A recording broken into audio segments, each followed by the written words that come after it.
கட்டாயமாக பாதிக்கப்படும். நாங்கள் இதை நாடாளுமன்றத்திலேயே கடுமையாக எதிர்ப்பு தெரிவித்தோம். அந்த பெயர் மாற்றுறதே தப்பு.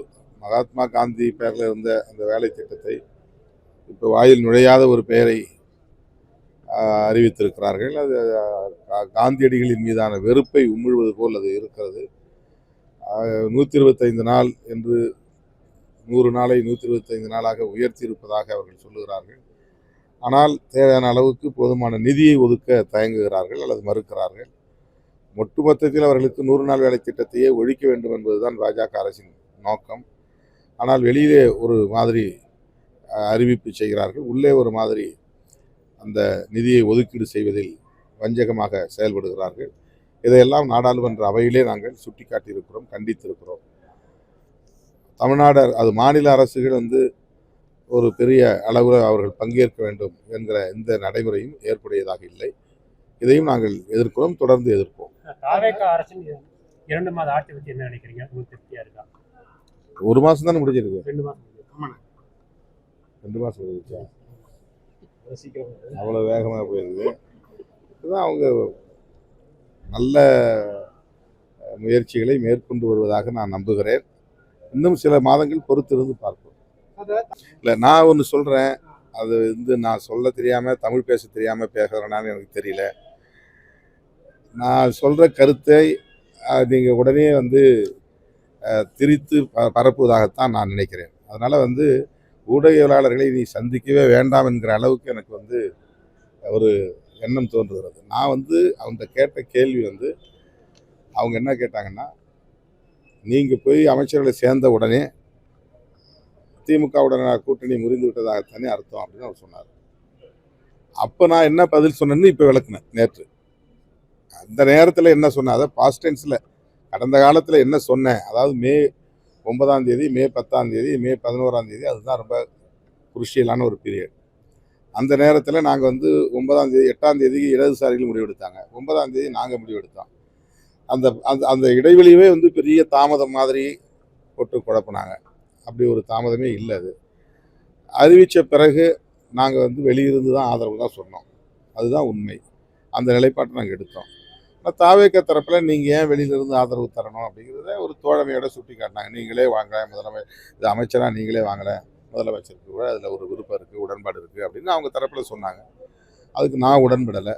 ஆனால் எங்கள் கட்சி ஒரு கட்டத்துக்கு மேலே நாம் அமைச்சரை இடம்பெறது ஒன்றும் தப்பு இல்லை அப்படின்னு ஒரு முடிவு எடுத்தோம். அதை 20ஆம் தேதி 21ஆம் தேதி தான் நான் அறிவிக்கிறேன். 10ஆம் தேதி நாங்கள் 9ஆம் தேதி அவங்களுக்கு ஆதரவு தெரிவிக்கிறோம். 21ஆம் தேதி தான் அமைச்சரவை சேர்ற முடிவு எடுக்கிறோம். அந்த காலகட்டத்தில் நான் சொன்னது, எங்களுக்கு திமுக உறவு நாங்கள் ஒன்றும் துண்டிச்சிக்கல அப்படின்னு நான் சொன்னேன். அந்த நட்பு தொடர்கிறதுன்னு சொன்னேன், அந்த உறவு தொடர்கிறதுன்னு சொன்னேன். அதில் என்ன தப்பு இருக்குன்னு எனக்கு தெரியல. அப்போ நீங்கள் இங்கே போய் ஷிஃப்ட் ஆகிட்டீங்களே. நாங்கள் ஷிஃப்ட் ஆனால் என்ன, ஷிஃப்ட் ஆனதுனால உடனே ஒரு கூட்டணி முறிஞ்சு போச்சுன்னு அர்த்தம், உடனே ஒரு கூட்டணி உருவாயிடுச்சுன்னு அர்த்தம் இல்லை. எந்த நேரத்தில் வேணால் கூட நம்ம விட்ரா பண்ணுறதுக்கான வாய்ப்பு இருக்குது. அந்த மாதிரியான சூழலில் ஒரு கருத்தை நான் சொன்னேன். கூட்டணியில் இருந்தால் இன்னொருத்தரோட நட்பாக இருக்கக்கூடாதா? இந்த கூட்டணியில் இருந்தால் இன்னொருத்தரோட உறவாக இருக்கக்கூடாதா? அது என்ன தமிழ்நாட்டில் மட்டும் அந்த மாதிரி ஒரு அருவருப்பான அரசியல்? வட இந்திய மாநிலங்கள் அப்படி கிடையாது. பாஜகவோட கூட்டணியில் இருக்கிறவங்க காங்கிரஸோட நட்பாக தானே இருக்கிறாங்க. காங்கிரஸில் கூட்டணியில் இருக்கிறவங்க பாஜகவோட நட்பாக தானே இருக்கிறாங்க. நாடாளுமன்றத்துக்குள்ள சண்டை போட்டுக்கிறவங்க வெளியில் லாபியில் கை கொடுத்து ஒன்றா சேர்ந்து உட்காந்து தானே காஃபி டீ சாப்பிட்றாங்க. மைய மண்டபத்தில் ஒன்றா கட்டி பிடிச்சி தானே விளையாடுறாங்க. ஏன் அந்த நாகரிகம் தமிழ்நாட்டுக்குள்ளே வரக்கூடாது? அந்த பொருளில் ஏன் சொல்லக்கூடாது? அந்த பொருளில் ஏன் அதை புரிஞ்சு கொள்ளக்கூடாது? இங்கே என்னன்னா, ஒன்று இங்கே இரு, இல்லைன்னா அங்கே இரு அப்படின்னு ஒரு அரசியல் இங்கே நீண்ட காலமாக இருந்துட்டு இருக்கு. அதிமுக இருக்கிறவங்க திமுகவில் இருக்கிற யாரையும் பார்க்கக்கூடாது, சிரிக்கக்கூடாது, ஃபோட்டோ எடுத்துக்கூடாது. திமுகவில் இருக்கிறவங்க யாரும் அதிமுக பக்கத்தில் நிற்கக்கூடாது.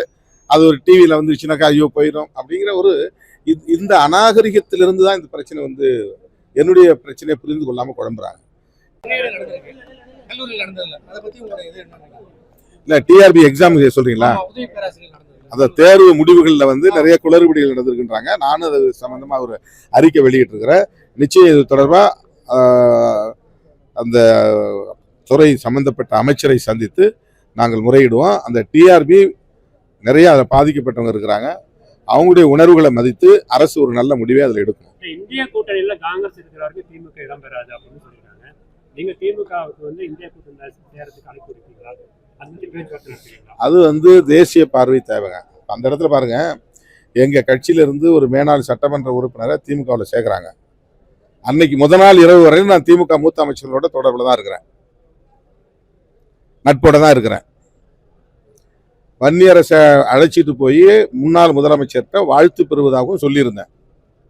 நான் அழைச்சிட்டு வரேன், அண்ணனை பார்த்து முதலாக இந்த விடுதலை சிறுத்தைகள் கட்சி ஒரு அமைச்சரோட இடம் பெறுகிறது, முதலாக ஒருத்தர் அமைச்சர் ஆகியிருக்கிறாரு, உங்களோட நாங்கள் நீண்ட காலம் பயணிச்சிருக்கிறோம், அண்ணனுடைய வாழ்த்துக்கள் எங்களுக்கு வேணும், நாங்கள் அவரை வந்து சந்திக்கிறோம்னு சொல்லியிருந்தோம். ஒரு குறிப்பிட்ட தேதியில் சந்திக்க முடியாமல் போகுது. அதுக்கு பிறகு அவருக்கு என்ன சொல்லப்பட்டதுன்னு எனக்கு தெரியல.